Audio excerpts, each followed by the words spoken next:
Here we're demonstrating how to change a heater core on a late model Ford Explorer or Mercury Mountaineer. In this step, we're going to talk about the proper service procedure for removing internal material. Here, this is called a kick panel. This is also a kick panel here. And this is called the A-pillar cover. This piece that runs all the way up along here. This is the A-pillar of the vehicle. Now we have some mounting bolts hidden behind here that we're going to need to gain access to. Unfortunately enough, as you can see, it's all layered. This piece is on top of this piece, which is underneath this piece. So in order to start working in this area, we have to actually start way back down here.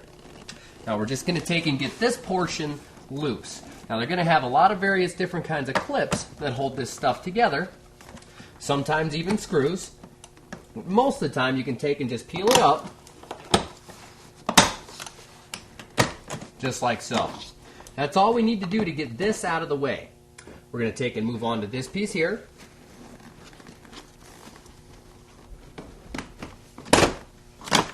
Right there. As you can see, we've exposed one of our large mounting bolts for our instrument panel. Now again, we're going to take and set this aside so it doesn't get any dirtier or damaged during our service. We'll take and put it all the way in the back of the car. We're going to take and work on the A-pillar cover. That's this large piece that runs from here all the way to here. We're going to get this out of the way.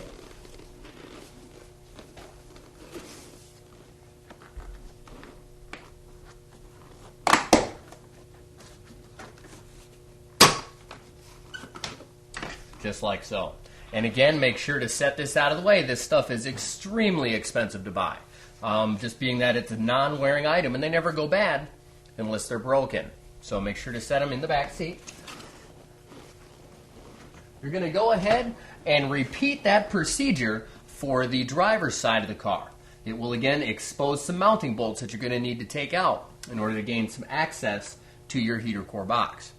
Now that's the proper service procedure for removing your kick panels and your A-pillar cover.